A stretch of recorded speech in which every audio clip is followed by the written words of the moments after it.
Property यहाँ पे भी लगाएंगे। प्रॉपर्टी क्या है? प्रॉपर्टी है आपका mod of z1 plus mod of z2 will be greater than equal to mod of z1 plus z2। ये हमने लर्न किया हुआ कहीं से, राइट? तो ऊपर वाला फंक्शन को अगर ध्यान से देखें कि हमारे पास तो यही है ना इतना LHS में, राइट? LHS में इतना अवेलेबल है। अगर LHS और RHS में मॉड लगा दे, right,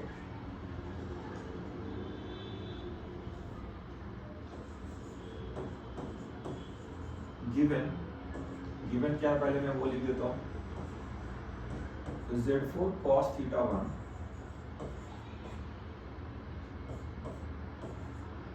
plus Z3 cos theta 2 plus Z2 cos theta 3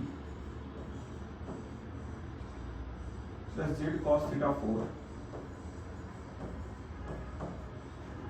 plus cos theta 5। ये दिया हुआ है, कितना दिया हुआ है? 2√3। कितना दिया हुआ है? 2√3। अगर दोनों साइड मॉड लगा दे, क्या कोई प्रॉब्लम है?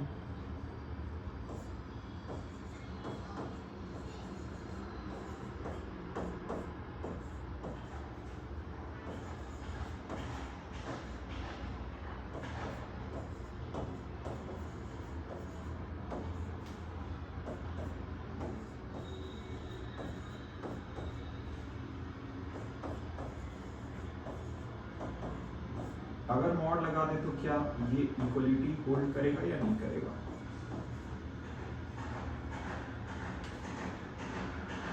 क्योंकि राइट हैंड साइड में तो कांस्टेंट है, कांस्टेंट का मॉड तो कांस्टेंट ही रहेगा, राइट? अब क्या ये वाला प्रॉपर्टी लगा सकते हैं जो ऊपर में हमने लिखा हुआ है, ये वाला प्रॉपर्टी, राइट? मतलब इतने सारे मॉड हैं, अगर अलग अलग मॉड करके ऐड कर दें तो ये वाला क्वांटिटी जो अलग सेपरेट वाले मॉड से छोटा हो जाएगा। आई मीन इससे बड़ा जो क्वांटिटी होगा वो क्या हो सकता है यूजिंग द प्रॉपर्टी। प्रॉपर्टी अगर यूज करते तो इसको लिख सकते हैं z to the power 4 cos theta 1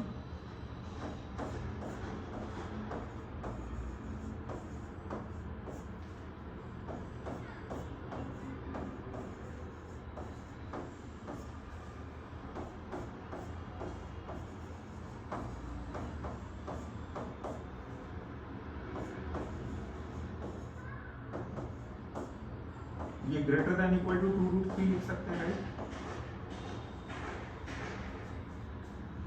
ऐसा लिख सकते हैं क्या यूजिंग द प्रॉपर्टी?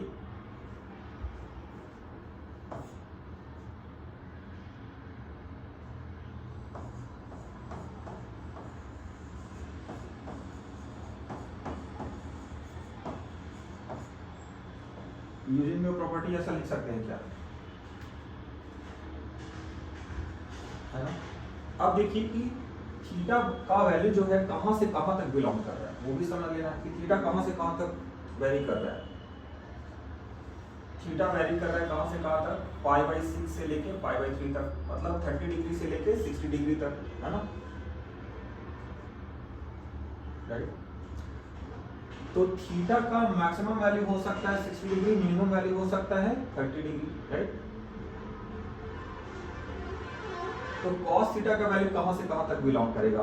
1/2 से लेके √3/2 तक। तो cos थीटा मैक्स किसी भी सिचुएशन में हो सकता है √3/2, है ना? यहां पे लिखेंगे but cos of theta max will be equal to √3/2 because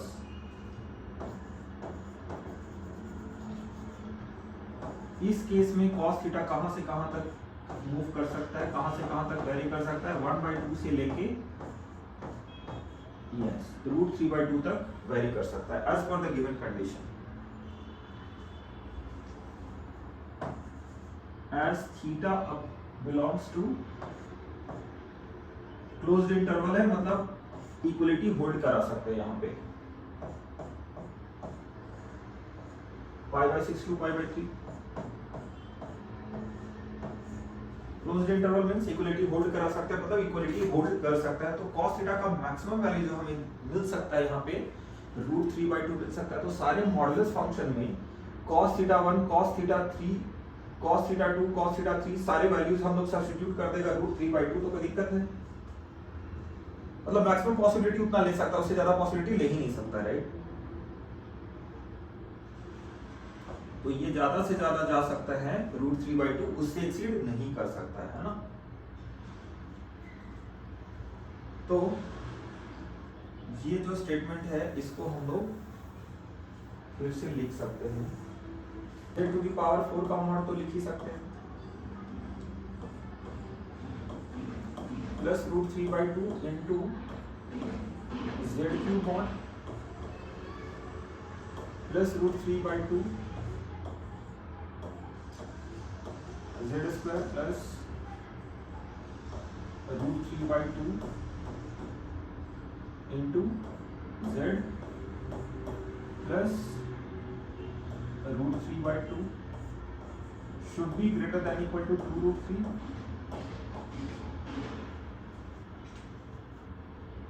right. तो यहां से क्या हो रहा है √3, तो √3 ये √3 ये √3 और ये √3 और ये √3 क्या हो जाएगा, कॉमन आके कैंसिल, है ना। और फिर क्या कर सकते हैं, हाफ जो है 1/2 1/2 1/2 1/2 और 1/2 ये कॉमन होकर उधर जाएगा और 2 से माइनस हो जाएगा, 2 माइनस हाफ हो जाएगा, राइट। तो ये सब करने के बाद क्या बचेगा, mod of Z4 plus Z³ plus Z² plus mod of Z should be greater than equal to, पहले तो √3 कैंसिल हुआ, 2 माइनस हाफ कर देंगे सीधा सीधा, है ना। 2 माइनस हाफ कर देंगे तो बचेगा 3/2, राइट, और इधर हो जाएगा डिवाइडेड बाय 2, करेक्ट।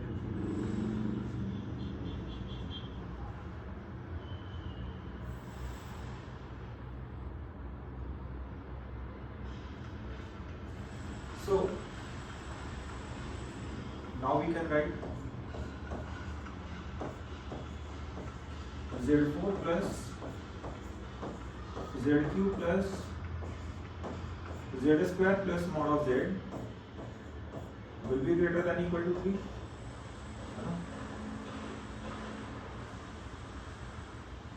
correct।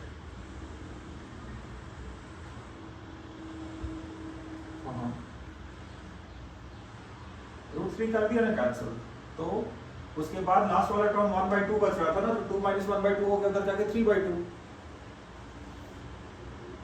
और फिर हाफ कॉमन ले लिया, है ना। अब देखिए ना Z से लेके Z4 तक आ गए हैं, तो क्या इनफाइनाइट तक अगर चलते जाएं तो क्या कोई दिक्कत है, तो हम लोग इसको लिख सकते हैं mod of Z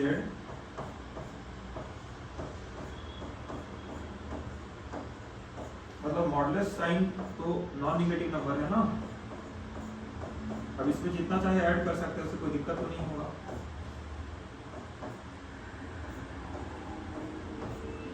dot dot dot up to infinity, तो ये हो जाएगा ग्रेटर देन इक्वल टू 3, और आपको पता है हमने ऐसा क्यों किया है, इनफाइनाइट जीपी निकालने के लिए, राइट। तो इनफाइनाइट जीपी का एडिशन क्या होता है,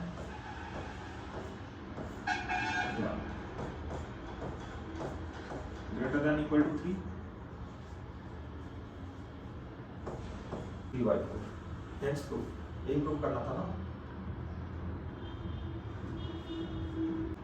डन, कोई दिक्कत इसमें,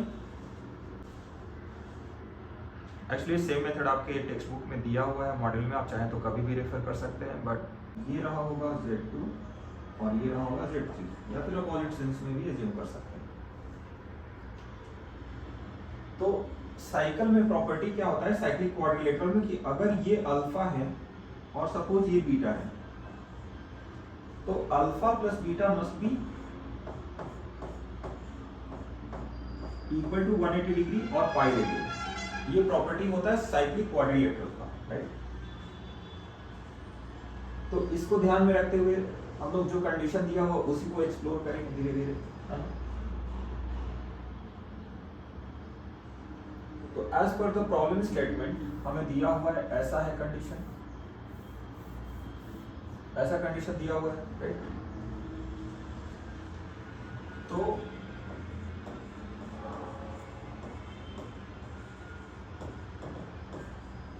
इस कंडीशन से क्या पता चल रहा है, क्या इसको ऐसा लिख सकते हैं 2/z1 equals 1/z2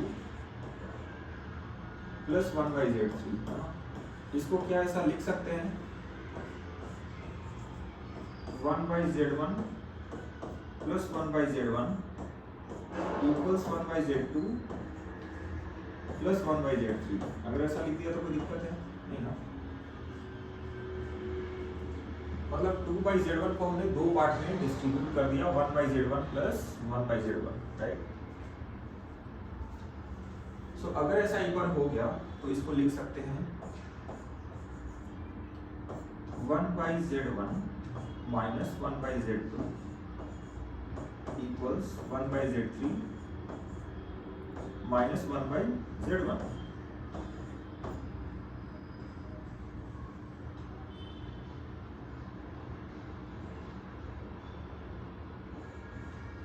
(1/z3 minus 1/z1), correct? So we can write z1 z2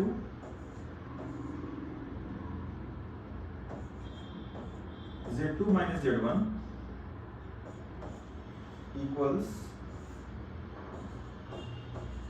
z1 z3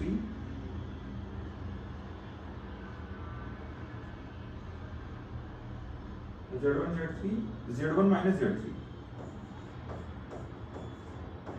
correct. इतना लिख सकते हैं क्या? यहां तक कोई प्रॉब्लम है तो बता दीजिए। सो क्या लिख सकते हैं इसके बाद z2 minus z1 divided by z1 minus z3 will be equal to z1 z1 cancel z2 by z3, right? अब आर्गुमेंट तो लगा ही सकते हैं इसमें। अगर आर्गुमेंट लगा देते हैं तो इसका मतलब क्या होगा, थोड़ा सा सोचिए। z2 minus z1 और कॉमन पॉइंट सेम होना चाहिए, z2 minus z1 तो ठीक है।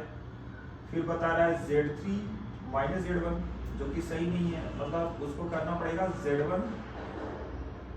z3 minus z1, है ना। वेट z3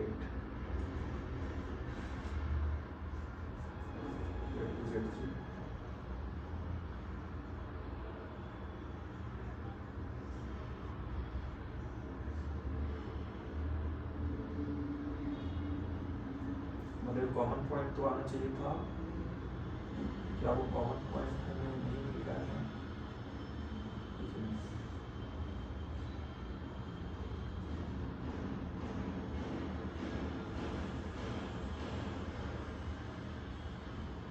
शायद हमें पेरिंग z3 minus z1 लेना चाहिए था, लेकिन z3 minus z1 में तो हमने ले ही लिया, z2 z1 ये पॉसिबिलिटी था। तो शायद अगर यहाँ से z1 कॉमन पॉइंट अगर बन रहा है तो ऐसा तो कोई जरूरी नहीं कि जो हमने ऑर्डर वहाँ पे लिया वैसा लेना जरूरी भी तो नहीं है। वहाँ पे हम लोग चेंज करके वर्टाइसेस जहाँ पे z2 है उसको z1 भी तो कर सकते हैं ना, थोड़ा सिंपल हो जाएगा कंपेयर करना है। मतलब एज पर द इक्वेशन अगर यहाँ पे मैं z2 को z1 कर देता हूँ तो ज्यादा इजी हो जाएगा कंपेयर करना, as per the result we are getting. So मैं इसको z1 कर देता हूँ, इसको जो भी रखना है इसको z2 रख सकते हैं और इसको क्या रख सकते हैं z3। ऐसा तो कुछ बोला नहीं है ना कि ऑर्डर्ड वे में ही होना चाहिए, राइट। सो इसको लिख सकते हैं Z2 माइनस Z1, रहने दीजिए उसको ऐसे ही लगा के आर्गुमेंट ले लिया। अब देखिए Z2 minus Z1 upon Z3 minus Z1 exactly beta को रिप्रेजेंट कर रहा है आर्गुमेंट, राइट। कोई दिक्कत है यहां तक? अब ये इक्वेशन बहुत कुछ बता रहा है ज्योमेट्री के फॉर्म में। आर्गुमेंट जो है, ये वाला जो आर्गुमेंट है, ये आर्गुमेंट एक्चुअली क्या बता रहा है? ये बता रहा है एंगल बीटा। क्या बता रहा है? Angle beta. Right hand side का डिटरमाइन कर लेंगे, अभी तो कुछ पता नहीं, लेकिन ये लेफ्ट वाला बता रहा है angle beta, right. hence alpha plus beta is always pi and hence proof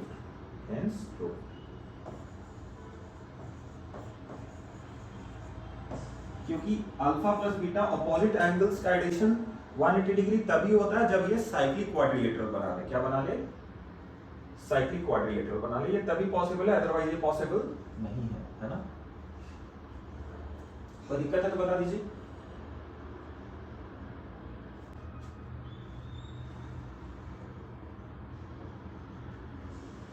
कोई दिक्कत है समझने को लेकर? नहीं ना।